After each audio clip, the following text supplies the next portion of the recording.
Su lugar, por favor.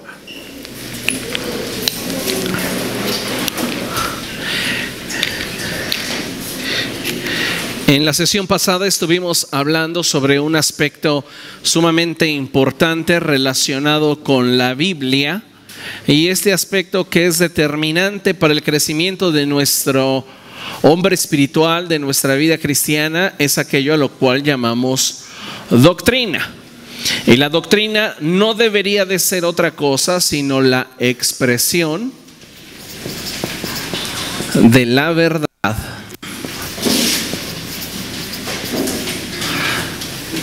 acerca de un tema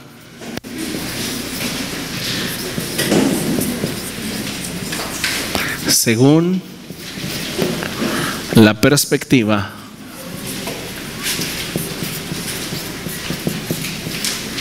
de Dios. Cuando nosotros estamos hablando de un tema bíblico, debemos siempre basarlo en la doctrina y entender que esta debe de ser el eco del corazón de Dios. Así de simple, así de sencillo. La doctrina siempre deberá de ser el eco del corazón de Dios. Y cuando la doctrina se aleja de manifestar lo que es Dios y lo que es revelado de Dios, entonces decimos que esa doctrina deja de ser sana y comienza a corromperse. ¿Por qué? Porque está alejada de la verdad.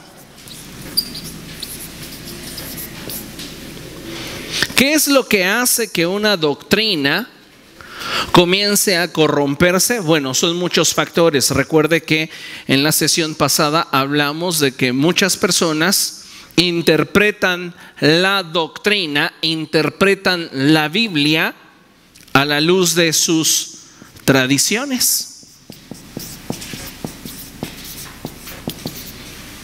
Y hoy son muchas las personas que tienen conceptos espirituales, lo pongo entre comillas, basados en tradiciones y no en la verdad. Porque la tradición evangélica así lo dice.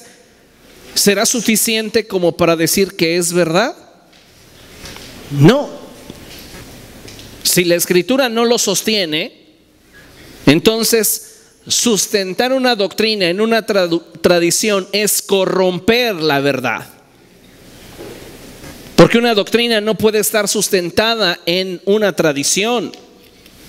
Tampoco puede estar sustentada en mi interpretación personal.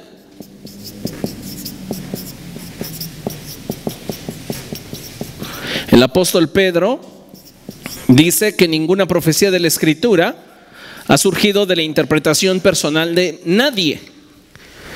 Entonces, no puedo decir esta doctrina se aplica porque así lo digo yo.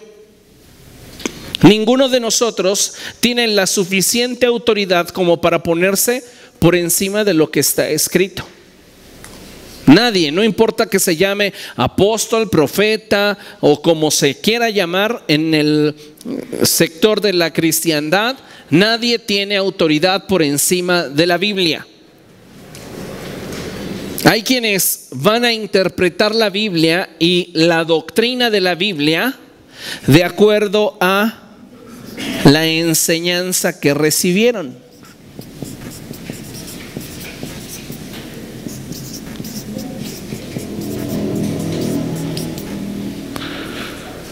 Por eso era en la antigüedad bien importante quién iba a preparar a un niño.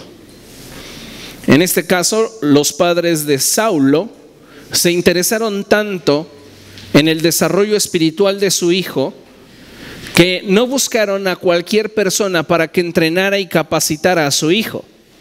Buscaron a un rabino. Y dice la palabra de Dios que él aprendió a los pies del rabino Gamaliel, un hombre distinguido en la palabra, un hombre que interpretaba correctamente la ley. En muchas ocasiones hemos recibido enseñanza de cualquier persona que llámese apóstol, profeta, evangelista, pastor o maestro, que dudo que en muchos casos haya sido transmitida de forma dolosa o de forma malintencionada. Recuerden lo que dice la palabra de Dios. El apóstol Pablo dice, porque profetizamos de manera imperfecta, porque aún vemos como si estuviéramos detrás de un velo. El nivel de revelación, amados hermanos, se da de acuerdo a nuestro nivel de madurez espiritual y también de acuerdo a nuestra relación con el Espíritu Santo. Nunca de acuerdo a la cantidad de tiempo que llevemos en un ministerio. Entonces a veces pensamos, es que esa persona ha sido pastor de 30 años, ¿cómo voy a dudar de lo que me enseñó? Pues sí, pero si durante esos 30 años no he estado estudiando concienzudamente la Escritura, no he estado pasando tiempo en la presencia de Dios y buscando la revelación del Espíritu Santo, es posible que en alguna de sus interpretaciones bíblicas esté equivocado. ¿Por qué? Porque puede ser que para él esté pesando demasiado una tradición cristiana. O puede ser que para él tenga demasiado impacto en su vida lo que finalmente él determina creer de cada cosa en la Escritura. O finalmente está aferrado a cómo le enseñaron, aunque le hayan enseñado mal. Es bien importante entender esto. El Señor Jesucristo dijo, ustedes pueden corroborar en las mismas Escrituras si mi enseñanza es mía o procede de lo alto. Y no hay otro filtro. Usted va a determinar si una enseñanza está en lo correcto y la tomo para mi vida, desechando la que me gusta, así me enseñaron y de acuerdo a la tradición es, pero se aleja de la verdad, y acepto la verdad. ¿Por qué? Porque muchas veces estamos en esa inquietud, en esa discrepancia. ¿Qué debo de hacer? Pues es que me lo enseñaron así. Pero sabe, cuando estamos hablando de nuestro desarrollo espiritual, debemos optar porque la doctrina de la cual nosotros alimentemos nuestra vida sea la expresión de la verdad acerca de un tema según la perspectiva de Dios, no según la perspectiva de un pastor, no según la perspectiva de un apóstol, no según la perspectiva de un profeta. Cuando yo estoy detrás de un púlpito y voy a comunicar la verdad, no importa mi opinión. Y si como alguien que ha alcanzado gracia delante de Dios voy a externar mi opinión, jamás la externaré como la Biblia dice. Lo separaré y diré, mi opinión personal respecto de este punto es esta. ¿Comprende? Porque hay quienes hacen de su interpretación personal Biblia. Y aguas con eso. Entonces debemos de tener mucho cuidado. Ahora, todo lo que nosotros somos y todo lo que nosotros vivimos y la manera en la cual interpretamos la vida debería de estar regido por una sola cosa: la Biblia. Y la manera en la cual la Biblia nos enseña es a través de la doctrina. A través de la doctrina es que usted y yo deberíamos de formar nuestra cosmovisión. Este es un término para muchos nuevo, pero en realidad no tiene nada de rimbombante. Simplemente tiene que ver con la forma en la cual cada uno de nosotros de manera particular interpreta el entorno. Se le quemaron los frijoles. La olla de repente empezó a hacer ese ruido característico y usted no lo escuchó a tiempo y de repente toda la casa estaba humeada. Para usted puede ser una tragedia enorme. Ya no vino a la iglesia porque se le quemaron los frijoles. ¿Qué me dice eso? Que en su cosmovisión, en su escala de valores y prioridades personales, La manera en la que interpretó ese suceso fue tal como para determinar qué hacer en su vida. Entonces el cristiano debería de tener una cosmovisión, una forma de interpretar la vida y los sucesos de acuerdo a lo que la Biblia enseña, apoyado en una doctrina sana. Pero ¿sabe qué sucede al revés? La gran mayoría de las personas tienen el sentido invertido. Entonces, ellos, en lugar de tener una vida que está regida por una interpretación de la misma basada en la Escritura, ellos tienen una vida que interpretan de acuerdo a su propio gusto y circunstancia, y que eso determinará su manera de conducirse espiritualmente.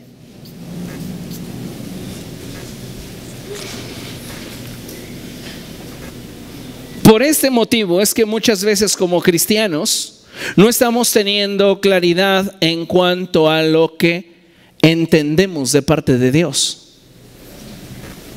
Porque muchos de nosotros, en lugar de recibir la palabra pura y sin alteración alguna, como ese eco de la voluntad de Dios, le empezamos a meter filtros. Y el filtro primero de mi opinión, ese no puede faltar, ¿verdad? Lo que estoy escuchando, ¿es agradable? Sí. Pasa al siguiente filtro. La tradición religiosa, ¿está de acuerdo con ello? Sí.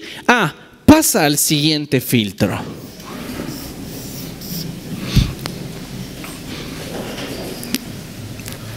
¿Tiene esto congruencia con lo que me han enseñado?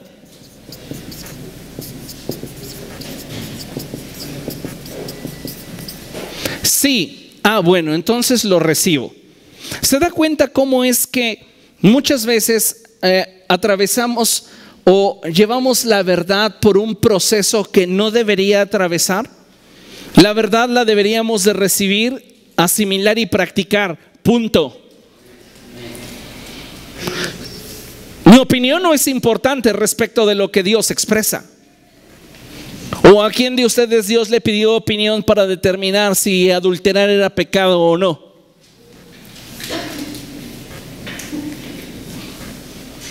No, es que si lo que estoy oyendo no me gusta, ya no lo acepto, no es de Dios.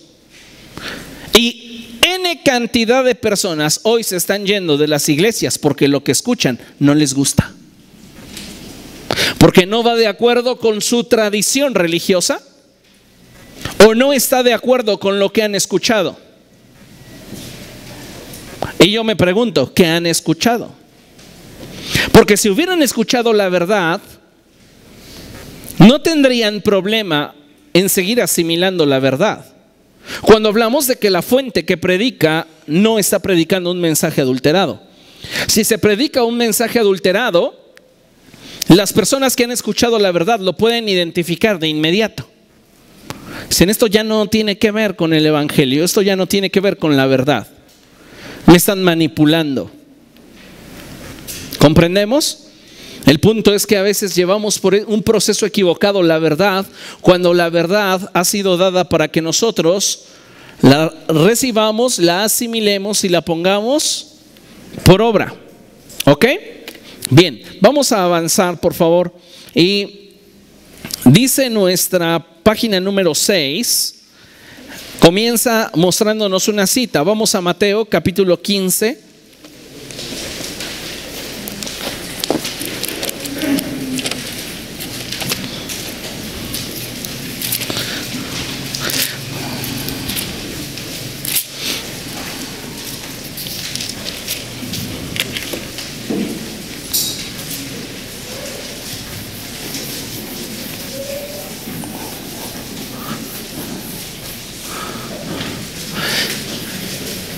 Hay quienes piensan que para que el evangelio incomode, uno debe de ser grotesco al predicarlo.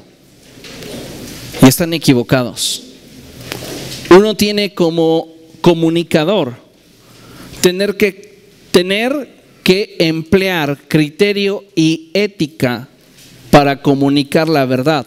La verdad por sí sola ofenderá cuando uno no está caminando de acuerdo a la voluntad de Dios. Pero no necesita por qué un comunicador ser grotesco en su expresión verbal, ni mucho menos recurrir a algunas técnicas que, lejos de mostrar el poder del evangelio, pues demuestran a una persona iracunda, frustrada o llena de amargura. ¿Entendemos? Entonces, eso es importante que lo consideremos. Mateo capítulo 15 dice, a partir del verso 2, dice la palabra de Dios. Leemos desde el 1. Se acercaron a Jesús algunos fariseos y maestros de la ley que habían llegado de Jerusalén y le preguntaron: ¿por qué quebrantan tus discípulos la tradición de los ancianos? Comen sin cumplir primero el rito de lavarse las manos. Jesús les contestó: ¿y por qué ustedes quebrantan el mandamiento a causa de la tradición? ¿Qué le preocupa a los fariseos? Que nadie quebrante la tradición. ¿Qué le preocupa a Jesús? Que nadie quebrante el mandamiento. ¿Se da cuenta? Son dos formas muy diferentes de ver la vida. ¿Por qué? Porque la tradición, ¿por qué algo se convierte en tradición? ¿Por qué? Porque algo se convierte en costumbre. ¿Por qué algo se convierte en costumbre? ¿Por qué se convierte en tradición? Es tan sencillo. ¿Por qué? Sí, obviamente, pero ¿por qué? Para ser es bueno. Porque nos gusta. ¿No? ¿No se vuelve algo tradición porque nos gusta? ¿No lo hacemos continuamente porque nos gusta? Entonces, algo se vuelve tradición no necesariamente porque Dios lo ordenó. A veces tenemos santas tradiciones, Robin. Y esa es la verdad. No tienen nada de espiritual, no tienen nada de bíblicas, pero las abrazamos como si fuera el canon mismo de la Escritura. Una tradición. Domingo de resurrección, 6 de la mañana, todos de blanco. Jesús. ¿Por qué? Porque la tradición así lo dice. Y las mujeres iban al sepulcro e iban de blanco. Pero la tradición lo dice. Y si no tenemos un culto de resurrección domingo, 6 de la mañana, estoy yendo contra todo lo que el sistema de la iglesia evangélica representa. Pues si ya el Señor se levantó de entre los muertos hace más de 2000 años, porque yo me levanté a las 9, no va a cambiar la verdad. ¿Me explico, sí o no? Otra tradición sacrosanta. La Biblia dice: velad y orad. Entonces tenemos que orar para que sea eficaz de 12 de la noche a 6 de la mañana. ¿Cómo por qué? ¿No tiene el mismo efecto si oras de 12 del día a 6 de la tarde? No. No, ¿por qué? Porque los demonios están en los aires más activos a las 3 de la mañana. ¿Tienen insomnio? ¿O por qué? A veces tenemos explicaciones muy raras para lo que hacemos. Cuando la Escritura dice velen y oren, no se refiere al hecho de que te pases las noches en vela diciendo: ya llevo 20 capítulos de la Biblia leídos, estoy velando, esperando tu venida, oh Jesús.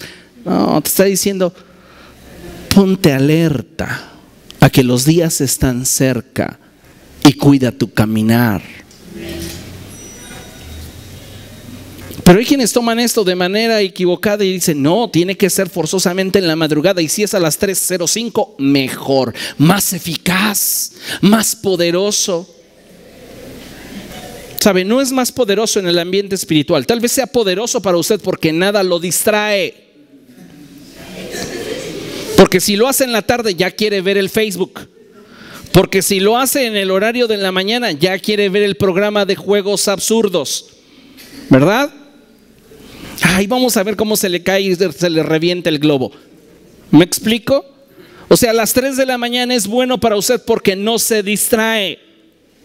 Pero no significa que a esa hora las huestes espirituales estén tomando la ciudad. A veces maximizamos el poder de Satanás. Satanás y sus demonios tienen poder, pero hay uno que es mayor que todos ellos. Y la Escritura dice que mayor es el que está en nosotros que el que está en el mundo. No subestimo el poder ni de Satanás, ni de la hechicería, ni de la brujería. Pero una cosa sé, que si yo estoy unido a Cristo Jesús, yo estoy escondido con Cristo en Dios. ¿No dice la Escritura que la oración del justo obrando eficazmente puede mucho? ¿Dónde dice el pasaje, la oración del justo orando en la madrugada puede mucho? Pero el salmista dice, temprano yo te buscaré, de madrugada yo me acercaré a ti. Gloria a Dios, hágalo, pero no por un esquema tradicional, sino porque en su corazón arde una pasión de encontrarse con Dios a solas. Cuando los niños están durmiendo, cuando el marido no pide de comer, cuando no hay que atender a nadie en la puerta, cuando no se tiene que lavar, cuando no estás pensando en que se te está quemando la olla con la comida. ¿Me explico? David tenía muchos asuntos que revisar todo el día. ¿Por qué cree usted que decía de madrugada yo me voy a acercar a ti? Porque quiero un tiempo a solas contigo. No es porque sean mágicas las noches. Hay quien le da un sentido esotérico a la noche. Y conforme oras las estrellas se mueven de luz. ¿En serio? O sea, por favor. Caemos en absurdos religiosos que no tienen nada que ver con lo que la Biblia enseña. Entonces, la tradición es tradición porque nos gusta. Y si nos gusta es porque es algo que preferimos. ¿Ok? Ahora, el mandamiento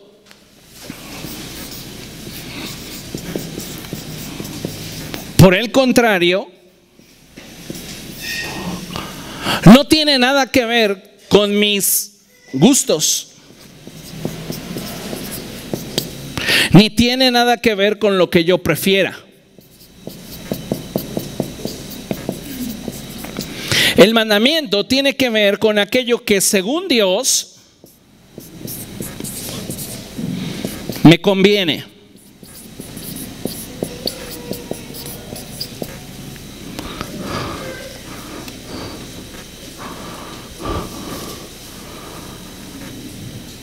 El problema de la religión es que interpreta la verdad de acuerdo a su tradición. Y si algo los seres humanos quieren preservar son sus tradiciones. Es lo que a ellos les gusta. Entonces, en el tiempo de Jesús no era diferente. Los fariseos se molestaban porque los discípulos de Jesús no guardaban la tradición. Pero ellos no reparaban en que ellos quebrantaban el mandamiento por guardar la tradición.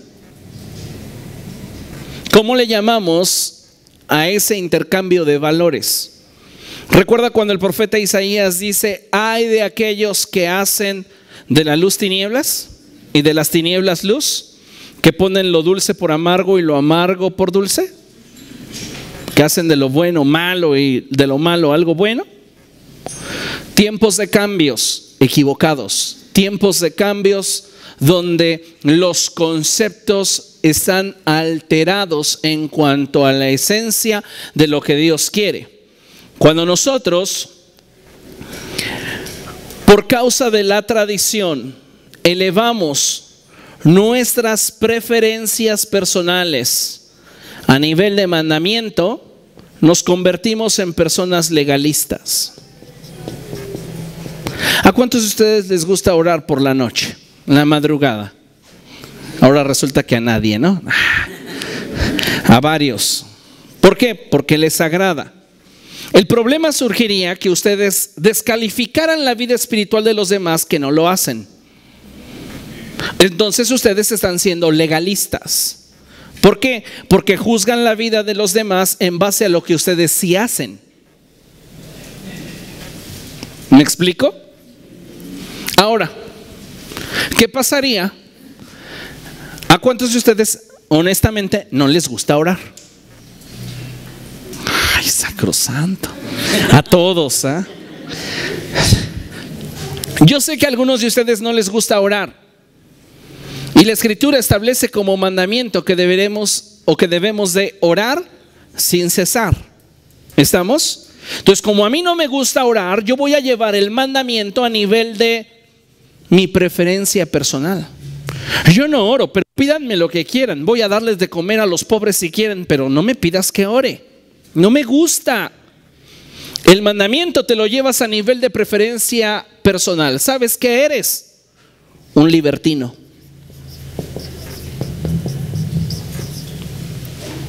Así de sencillo. Porque ni puedo elevar a nivel de mandamiento lo que a mí me gusta y mi preferencia personal, ni debo tampoco reducir el mandamiento al nivel de lo que yo quiero. Cuando yo hago eso, puedo caer en cualquiera de esos dos extremos. Convertirme en un legalista o convertirme en un libertino. Y en ninguna de estas dos expresiones se encuentra la verdad. Hay una doctrina corrompida detrás de estos dos puntos de vista. Vamos a leer. Ahora bien, nuestro manual, página 6. Para poder profundizar en nuestro estudio de las Escrituras y a fin de que podamos llegar a comprender de forma más amplia las riquezas contenidas en la palabra de Dios, es importante que consideremos el papel de la teología para este fin. De manera que la doctrina bíblica debe de comprenderse como el resultado del proceso del estudio teológico, y la teología suele clasificarse en diferentes departamentos, los cuales se enfocan en la forma de llevar a cabo dicho estudio. Mire, no utilizo en muchas ocasiones términos complejos porque yo creo que no tendría ningún chiste venir aquí a apantallarlos con términos. Mi interés es venir a que aprendamos juntos. No es venir a sacar terminologías de institutos bíblicos. Mi interés es que usted sepa. Entonces, para eso vamos a emplear términos más comunes. Hablábamos acerca de la doctrina y cómo la doctrina debe de ser considerada como un eco de la voluntad de Dios. ¿De dónde? Lo que Dios dice. ¿De dónde se debe de extraer la doctrina bíblica? Pues de la Biblia. Pero para llegar a la doctrina, no simplemente debo de establecer una doctrina por el hecho de que suena bien. Para poder establecer yo una enseñanza como una base doctrinal sobre la cual se puede edificar una vida cristiana, yo necesito hacer teología. Esta es una palabra que espanta a muchas personas y que a otros es como el tabique en el que se suben y se marean. Oh, es teólogo, casi un semidios. No, por favor. Aquí es bien importante que nosotros tengamos los conceptos claros, y la teología no es otra cosa sino aquella forma en la cual el ser humano puede llegar a conocer y entender mejor los tratados que ha tenido Dios con el hombre a lo largo de la historia. ¿Ok? No hablamos de ningún hilo negro ni de cuestiones espirituales netamente. Tienen más que ver con una interpretación de lo que la Biblia dice a lo largo del tiempo. Por eso hay teólogos que son ateos. Y sí son teólogos, pero son ateos. ¿Por qué? Porque se dedican al estudio de lo que un libro que ha marcado la historia de la humanidad dice. Pero no tienen fe al momento de estudiarlo. Pues no nos impresionemos con eso. Aquí lo que quiero llegar es que todos hacemos teología de una o de otra manera. Todos hacemos teología. Si no hiciéramos teología no tendríamos dogmas porque careceríamos de doctrinas. Yo no creo que nadie de ustedes esté aquí creyendo algo sin saber por qué lo cree. Y si fuera así, entonces tendríamos un dogma que no tiene sustento doctrinal. Y como no tiene un sustento doctrinal, entonces si hoy crees en la resurrección, mañana crees en otra cosa. ¿Me explico? Entonces todos hacemos teología. El punto es que hagamos una teología tal que nos permita comprender la doctrina desde la perspectiva de Dios, no desde la perspectiva del hombre, no desde la perspectiva de lo que yo quiero que diga la Biblia. Entonces, para hacer teología hay 4 ramas principales o 4 formas principales en las cuales vamos a hacer teología. Y en nuestro material dice que la primera de ellas es la teología exegética. Teología exegética. Y dice, esta clasificación viene de la palabra griega que significa sacar la verdad. Procura sacar el verdadero significado de las escrituras, apoyado en un conocimiento de las lenguas originales en las que fueron escritas las escrituras. Es decir, que para que yo pueda llegar a la doctrina, primero tuve que hacer teología. ¿Y qué es? Sino estudiar la Biblia. No puedo hacer una enseñanza sin antes saber lo que la Biblia dice y entender correctamente lo que la Biblia dice. Una de esas formas para entender lo que la Biblia dice es la teología exegética, en la cual dentro de un pasaje, el que usted quiera, habrá alguna palabra que sea la que usted quiera resaltar o de la cual usted quiera extraer la verdad y el sentido en el cual en el original se expresó. Entonces, vamos a ir a la lengua original. Si se escribió en el Antiguo Testamento, ¿qué lengua deberá de haber sido expresada? Hebreo. Si fue en el Nuevo Testamento, entonces en el griego. ¿Ok? Entonces, de un pasaje en la Escritura, hablemos de Juan 3:16 y dice, porque de tal manera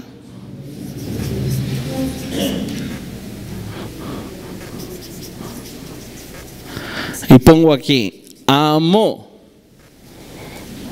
Dios al mundo.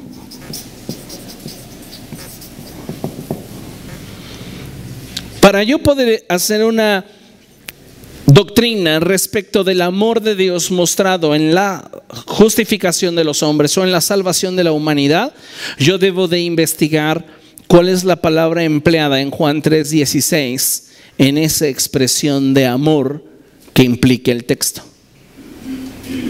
Esta expresión de amor, dado que está en el Nuevo Testamento, en el griego, me va a dar el sentido y el significado amplio. ¿Por qué? Porque ya lo mencioné, tanto el griego como el hebreo se parecen mucho al español en el sentido de que una palabra tiene diferentes aplicaciones. Y cuando nosotros analizamos la palabra en el griego, pues vamos a encontrar en un diccionario, en una concordancia exhaustiva, que esa palabra viene del griego tal que tiene estas referencias. Y entonces nos permite a nosotros tener un concepto más amplio de la idea del pasaje. Ahora, no es la única manera en la cual vamos nosotros a hacer teología. La segunda es la teología histórica.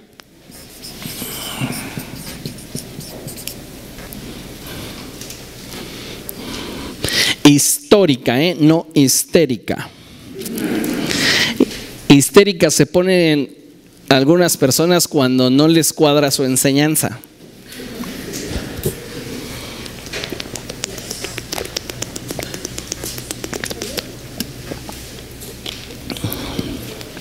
Leemos. Esta clasificación obedece a que la historia de la iglesia es trazada en base al tiempo y la interpretación doctrinal de la iglesia a lo largo de las épocas.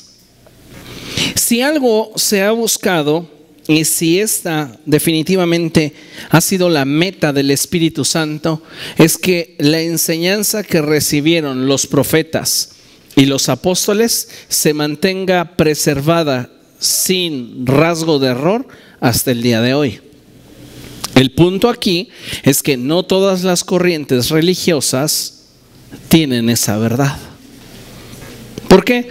Porque como mencioné anteriormente, hay quienes van a darle más peso a sus tradiciones, hay quienes van a darle más peso a sus preferencias personales, hay quienes simplemente van a ignorar lo que la palabra de Dios dice.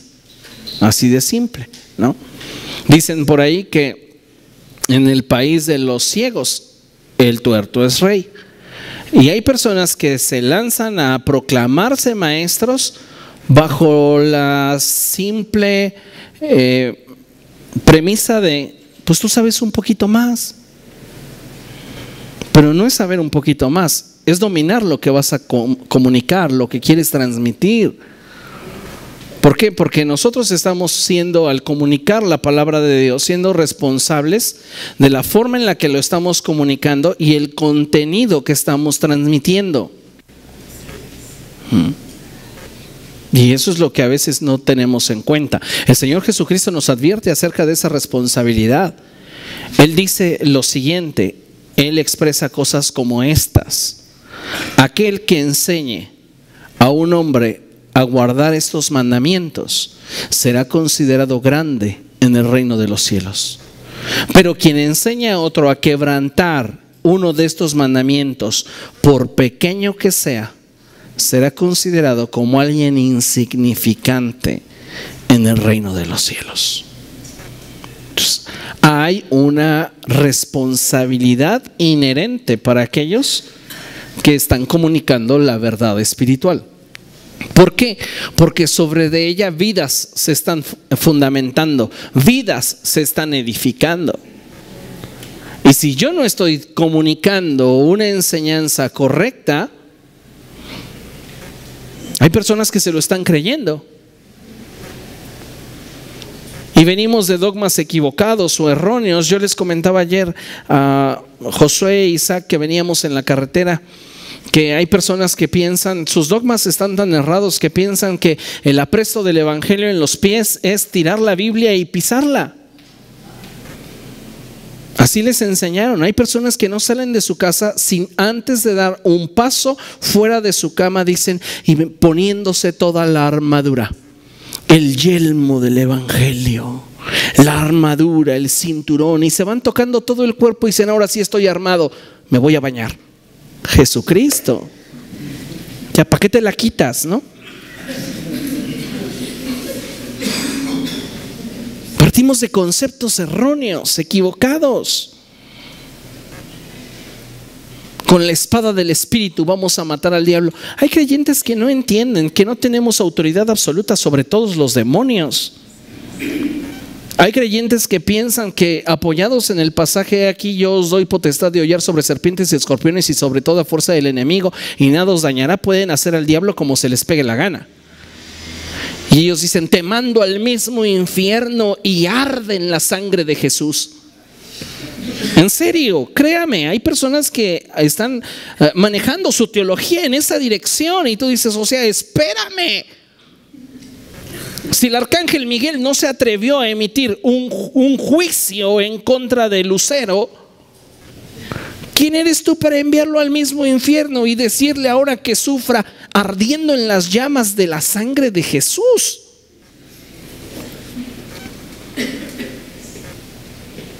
Y nos damos cuenta que nuestra teología está a veces bien viajada. ¿Por qué?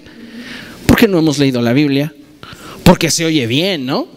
Se oye así impresionante, sí, que hiervan. Y nos imaginamos al diablo gritando en la sangre de Jesús. ¡Ah! O hay quienes piensan, ¿no? Que dicen, vamos a hacer guerra espiritual, agarre su espada y usted va a cortar al diablo y córtelo. Ya le volé la cabeza, hermano. ¿Será cierto? Ya lo maté. ¿Los podemos matar? La Biblia dice que les podemos privar de la vida, siendo ellos seres eternos también. Es que ya he matado 2 que 3 demonios. ¿En serio? ¿Eso dice la Biblia? ¿Eso enseña la Biblia? No, no es lo que enseña la Biblia. Y la Biblia nos enseña que debemos de ser prudentes para poder nosotros relacionarnos, aun cuando sea en un estado de guerra espiritual, con demonios. La guerra espiritual se maneja en diferentes rangos y es lo que la gran mayoría ignora. Un nivel personal, un nivel oculto, un nivel estratégico, y tenemos que aprender a hacer la guerra espiritual en cada uno de estos estratos. Ahora, no todos están capacitados para entrar a una guerra a nivel oculto o a un nivel estratégico. Vamos a hacer guerra el domingo como un acto profético, todos con 1 kilo de sal. Y el que no traiga el kilo de sal se trae 1 litro de vino. Y el que no traiga el litro de vino se trae 1 litro de aceite. Porque vamos a atar al diablo en la colonia. ¿Cómo te explico? Que para hacer un acto profético necesitas tener discernimiento y saber la forma, la manera y el tiempo en el cual Dios te está dirigiendo a hacer las cosas. Hay quienes dicen, aplástale la cabeza al diablo, pero dale más duro para que le duela. Porque la Biblia dice que el diablo está bajo nuestros pies. Que vea la marca de tu zapato. Y ahí tienes a la gente golpeando, ya hasta les duelen las rodillas y ellos siguen pegándole. Está ahí. Cuando la Escritura dice que Satanás está bajo nuestros pies, lo que la Escritura está diciendo y lo que la doctrina trata de comunicarnos es que nuestro nivel de autoridad está por encima del que los demonios poseen. Pero tú no puedes aventurarte a moverte solo. Tienes que moverte bajo la dirección de Dios. Cuando hablamos de guerra espiritual, a un nivel oculto o un nivel estratégico. En el nivel personal, la necesidad te va a hacer actuar. Alguien se enchamuca y pues tú tienes que actuar. Pero a nivel oculto hablamos de hacer una guerra espiritual contra un trabajo de hechicería. No lo puedo hacer simplemente porque me parece en este momento empezar a patear la gallina negra y decir, en el nombre de Jesús te vas al infierno, Satanás cochino. No es así. Tengo que buscar la estrategia de Dios. Y para hablar de una guerra espiritual a nivel estratégico, ahí está más complicado. Por los 80s, 90s se dio mucho de moda hablar de guerra estratégica a nivel estratégico, pero en realidad no sabían ni lo que hacían. Salían personas regando aceite y vino en las calles y diciendo así va a ser. Pues apenas en, ¿qué será? Hace unos pocos años en esta parte que está hacia Cancún antes, yendo por carretera, después de Coatzacoalcos sigue Villahermosa. En Villahermosa, ¿no echaron a perder las cabezas olmecas? Ese grupo de extremistas que guiados por Dios les dijo el Señor que virtieran aceite y vino sobre la escultura porque era un objeto profano. Sí, todas esas culturas tienen un trasfondo espiritual oscuro. Pero no es la manera. No es la forma. Su interpretación está fuera de contexto. ¿No dice el apóstol mismo que nuestra lucha no es contra carne y sangre? ¿Pensamos que realmente con una botella de vino el diablo se va a mantener a raya? ¿Con un kilo de sal, la fina? ¿O de mar para que sea más Leviatán? Esta es sal de mar. O sea, yo le hablo de todo esto y se escucha chistoso, pero se lo estoy extrayendo de la realidad, de lo que he escuchado en muchas congregaciones, en muchos lugares, y de sé cómo piensa la iglesia cuando no está bien instruida. Entonces, necesitamos nosotros meternos a la Escritura y darnos cuenta que a través de la historia yo puedo darme cuenta de cómo es que la verdad se ha preservado. Y entonces puedo apoyarme en la interpretación de la iglesia de primer siglo, en la interpretación de la iglesia de Reforma, para corroborar que mi enseñanza en siglo XXI es correcta.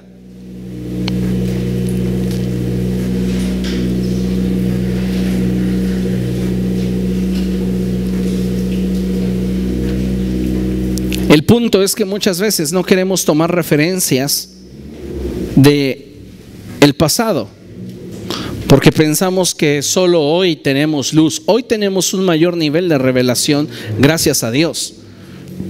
Pero la luz que había respecto de la interpretación de las verdades de la Escritura para salvación han sido y serán siempre suficientes a lo largo de toda la historia de la iglesia. Entonces, por eso es que todos hacemos, o sería importante que hiciéramos una teología histórica. La tercera, que es para mi criterio la más importante, es la teología bíblica. Y este departamento traza el proceso de la verdad por los diferentes libros de la Biblia y describe la manera que tiene cada escritor de presentar la doctrina. Una doctrina no se encuentra solamente en una porción de la Escritura. La doctrina bíblica la vamos a encontrar nosotros expresada desde Génesis hasta Apocalipsis. Y el trabajo teológico en cuanto a una teología bíblica requiere de que yo pueda buscar dicha doctrina en los diferentes autores que la expresan dentro de la Biblia, y entonces sintetizar la verdad.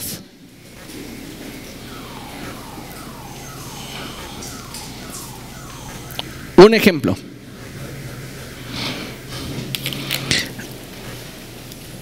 La gravedad del pecado. ¿Qué dicen los diferentes autores? Pablo dice que por cuanto todos pecamos, estamos destituidos de la gloria de Dios. Ezequiel dice que el alma que peque, esa morirá. Jeremías dice que si algo hace división entre Dios y nosotros, son nuestros pecados. Y los evangelios expresan que quien practique el pecado, esclavo es del pecado.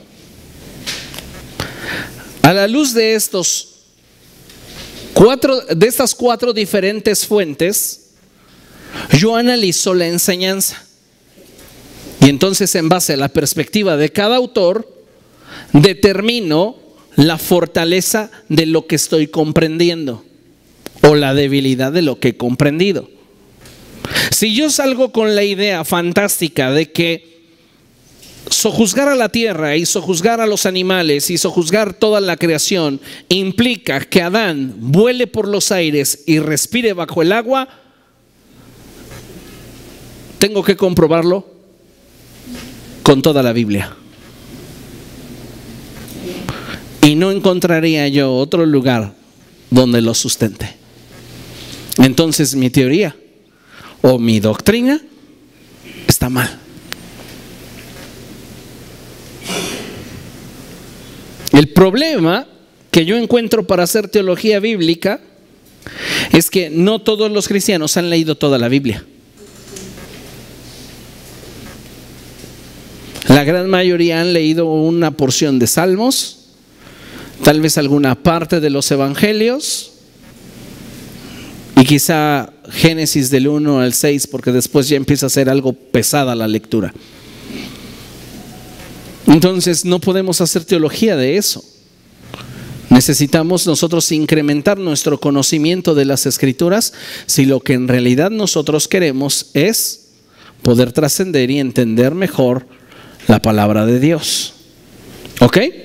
Entonces esa es la teología bíblica y finalmente la teología sistemática.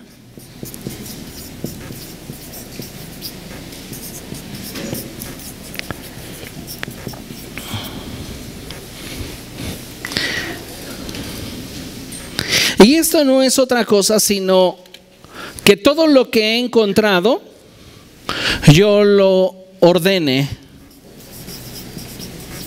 de forma lógica.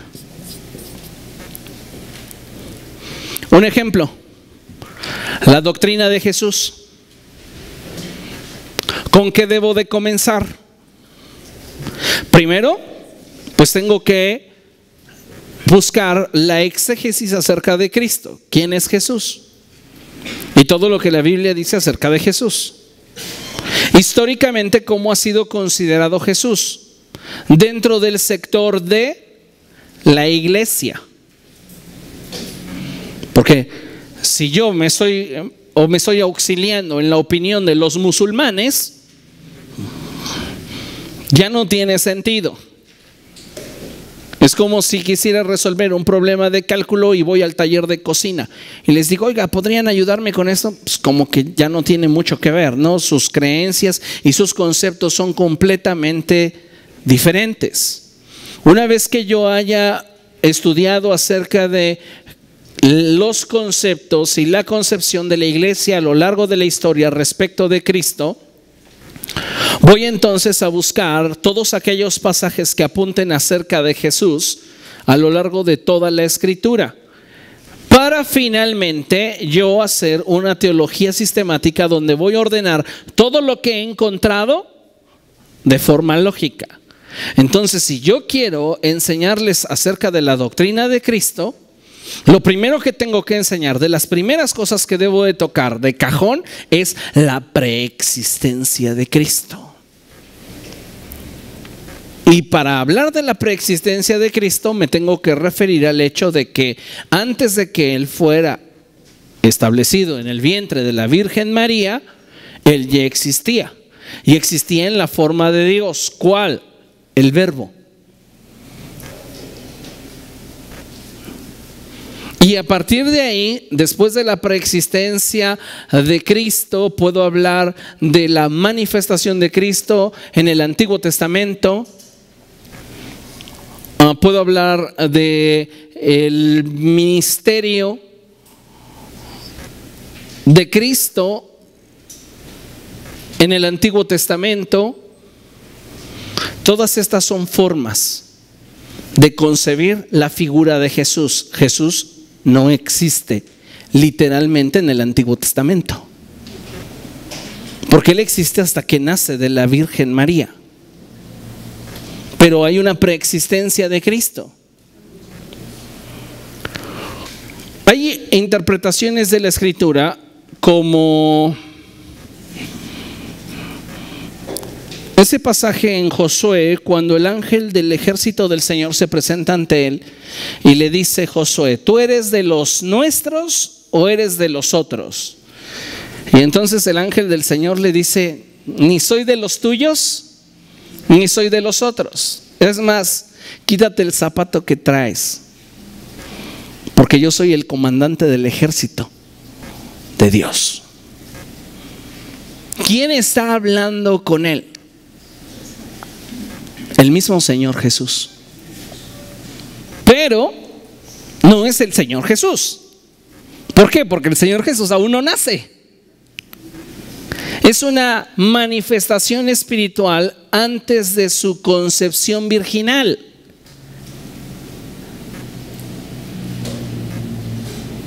¿Entiende? Entonces, yo necesito ordenar todo el conocimiento que tengo de forma lógica. ¿Para qué?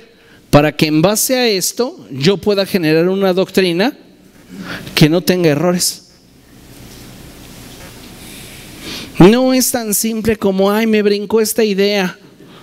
No, tenemos que considerar que las doctrinas que sustentan nuestra fe no son sacadas de la manga de alguien o a alguien se le ocurrió, ni forman parte de una tradición.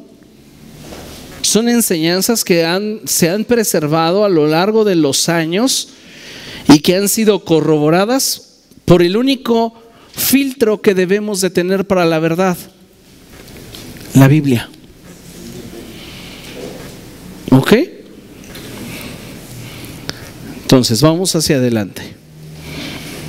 Ahora bien, cuando hemos comprendido la forma en la cual podemos obtener un mayor conocimiento acerca de Dios, su naturaleza, su carácter, sus pactos, es que podemos extraer de la palabra de Dios las doctrinas bíblicas mismas que pueden fundamentarse y clasificarse en dos. Recuerde que dijimos al principio que la doctrina no es otra cosa sino un eco. ¿Un eco de qué cosa? De la voluntad de Dios.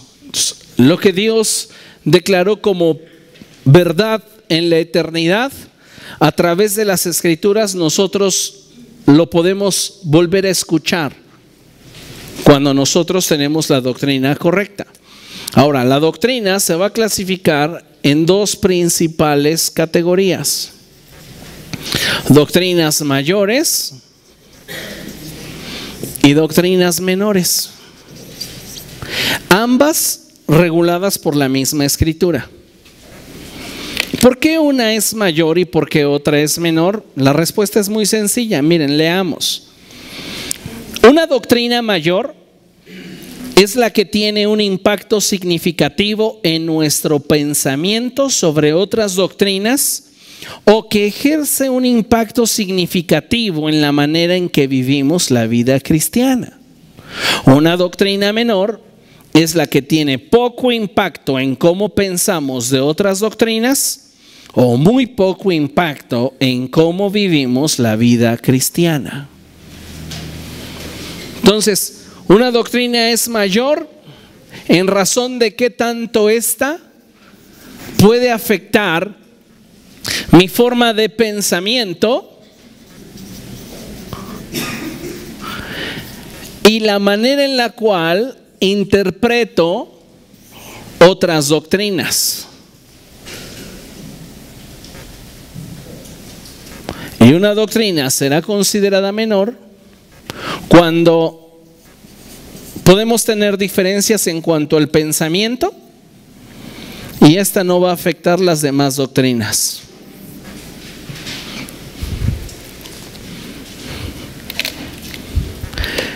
En sesiones pasadas hablábamos de diferentes tipos de doctrina. Una de estas, doctrina mayor, podría ser la divinidad de Cristo. La divinidad de Cristo es una de las doctrinas más importantes del cristianismo. ¿Por qué? Porque si Cristo no es Dios, entonces vana es nuestra fe. En realidad, seguimos aún cautivos en nuestros pecados y no hemos sido perdonados de nada.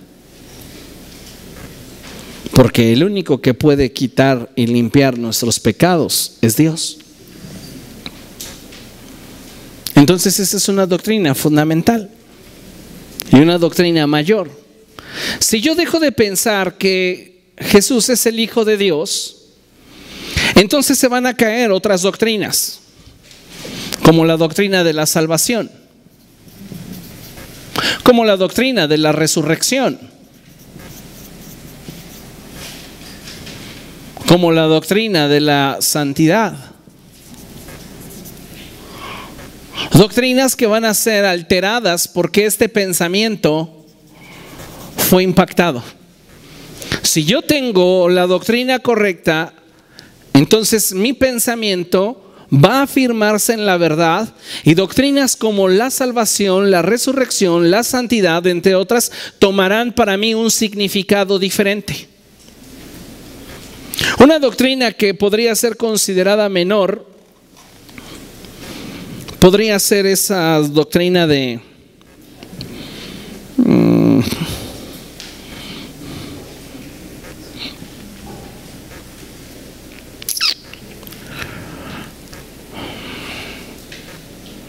la doctrina del entendimiento del final de los tiempos.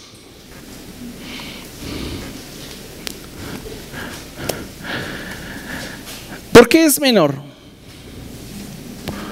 Porque realmente no me interesa tanto, no es tan importante cómo yo conciba el final de todas las cosas como para determinar mi salvación, cuestiones como la resurrección o la santidad. ¿Cómo van a acabar las cosas en el mundo? ¿Cómo va a dejar de existir el mundo? Bueno, la Biblia lo menciona, la Biblia lo dice. El apóstol Pedro declara que el mundo como lo conocemos será enrollado como un pergamino. Es decir, vendrá una destrucción masiva y absoluta. Y él le expresa algo muy interesante y él dice: los elementos a una arderán. Él no está diciendo que va a suceder mañana, ni está diciendo que sucederá en 100 años, ni dice que sucederá en 1000 años, pero dice que sucederá.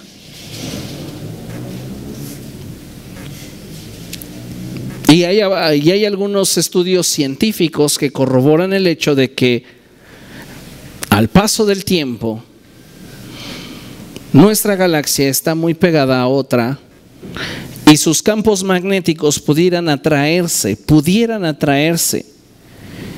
y generar una colisión de galaxias que haría que nuestro mundo conocido dejara de existir.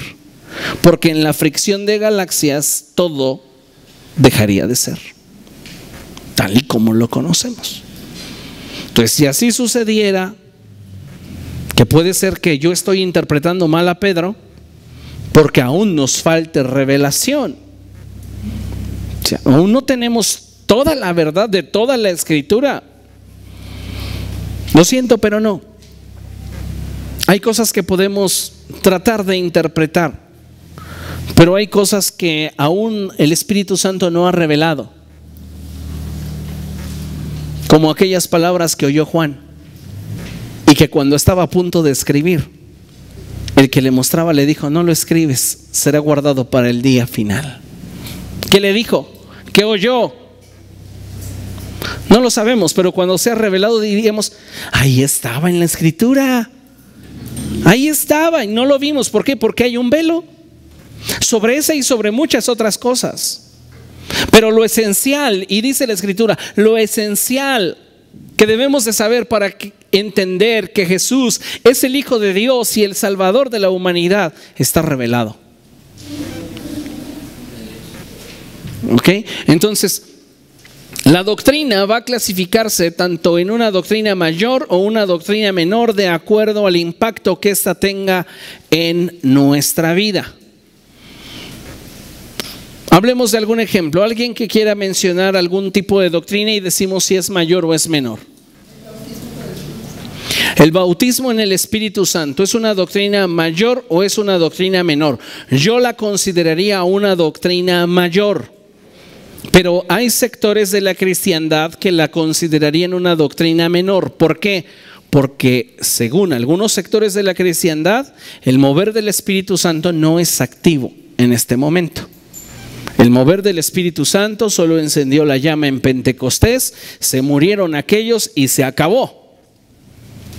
Pero de acuerdo a la experiencia, a lo que la historia nos confirma, a la exégesis de los pasajes en los cuales se habla acerca del bautismo en el Espíritu Santo, de acuerdo a lo que la Biblia dice en todo su contexto y de acuerdo a un estudio lógico de lo que la palabra de Dios enseña, el bautismo en el Espíritu Santo es un regalo vigente hoy y que sin duda va a afectar mi negación de ello, de experimentar muchas cosas de la vida cristiana, como la plenitud del poder de Dios, como el ver a Dios sanando, liberando o manifestando su gracia en mi vida, etcétera.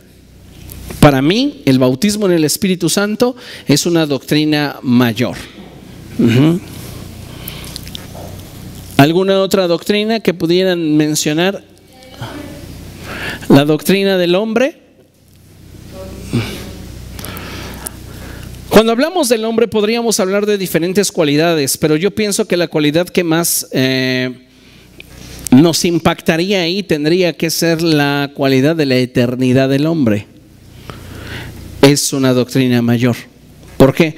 Porque los testigos de Jehová dicen que somos semejantes a los animales, apoyados en Eclesiastés.